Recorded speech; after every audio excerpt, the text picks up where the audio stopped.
Genèse, chapitre 37. Quant à Jacob, il s'installa dans le pays de Canaan, là où son père avait séjourné. Voici la lignée de Jacob.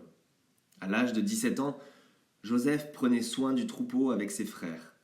Le garçon était en compagnie des fils de Bila et de Zilpa, les femmes de son père, et il rapportait leurs mauvais propos à leur père. Israël aimait Joseph plus que tous ses autres fils, parce qu'il l'avait eu dans sa vieillesse, et il lui fit un habit de plusieurs couleurs. Ses frères remarquèrent que leur père l'aimait plus que tous et se mirent à le détester. Ils étaient incapables de lui parler sans agressivité. Joseph fit un rêve, et il le raconta à ses frères qui le détestèrent encore plus. Il leur dit « Écoutez donc le rêve que j'ai fait. Nous étions en train d'attacher des gerbes au milieu des champs, et voici que ma gerbe s'est dressée et est même restée debout. Vos gerbes l'ont alors entourée et se sont prosternés devant elle. » Ses frères lui dirent « Est-ce que tu vas vraiment régner sur nous? Est-ce que tu vas nous gouverner ?» Ils le détestèrent encore plus à cause de ses rêves et de ses paroles. Joseph fit encore un autre rêve, et il le raconta à ses frères. Il dit « J'ai fait encore un rêve. Le soleil, la lune et 11 étoiles se prosternaient devant moi. » Il le raconta à son père et à ses frères. Son père lui fit des reproches et lui dit « Que signifie le rêve que tu as fait? Faut-il que nous venions, moi, ta mère et tes frères, nous prosterner jusqu'à terre devant toi ?» Ses frères se montrèrent jaloux de lui, mais son père garda le souvenir de cela. Les frères de Joseph étaient allés s'occuper du troupeau de leur père à Sichem. Israël dit à Joseph « Tes frères ne s'occupent-ils pas du troupeau à Sichem? Vas-y, je veux t'envoyer vers eux. » Il lui répondit « Me voici. » Israël lui dit « Va donc voir si tes frères sont en bonne santé, et si le troupeau est en bon état. Tu m'en rapporteras des nouvelles. » Il le fit ainsi partir de la vallée d'Hébron. Joseph se rendit à Sichem. Un homme le rencontra alors qu'il errait dans la campagne et lui demanda « Que cherches-tu » Joseph répondit « Ce sont mes frères que je cherche. Dis-moi donc où ils gardent le troupeau. » L'homme dit « Ils sont partis d'ici. En effet, je les ai entendus dire « Allons à Dothan. » Joseph partit sur les traces de ses frères et il les trouva à Dothan.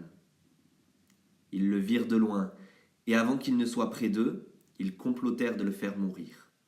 Ils se dirent l'un à l'autre « Voici le rêveur qui arrive. Allons-y maintenant, tuons-le et jetons-le dans une des citernes.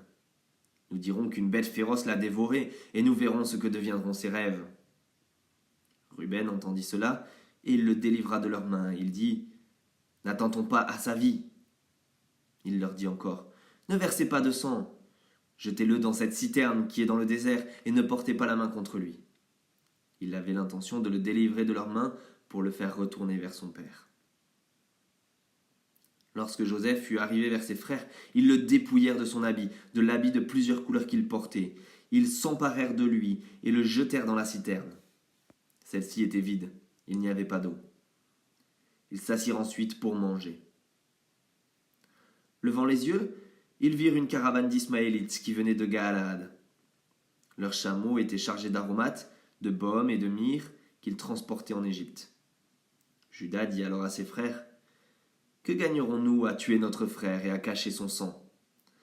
Venez, vendons-le aux Ismaélites et ne portons pas la main sur lui, car il est notre frère, il est de notre chair. » Ses frères l'écoutèrent. Au passage des marchands madianites, ils tirèrent et firent remonter Joseph de la citerne, et ils le vendirent pour 20 pièces d'argent aux Ismaélites qui l'emmenèrent en Égypte. Lorsque Ruben revint à la citerne, il constata que Joseph n'y était plus. Il déchira ses vêtements, retourna vers ses frères et dit « Il n'est plus là. Et moi, où puis-je aller ?» Ils prirent alors l'habit de Joseph, tuèrent un bouc et plongèrent l'habit dans le sang.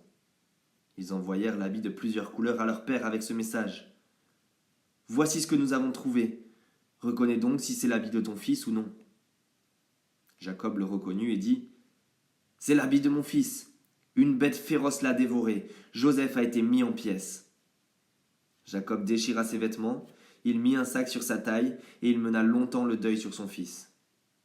Tous ses fils et toutes ses filles vinrent pour le consoler, mais il refusait d'être consolé. Il disait C'est dans le deuil que je descendrai vers mon fils au séjour des morts. » Et il pleurait son fils.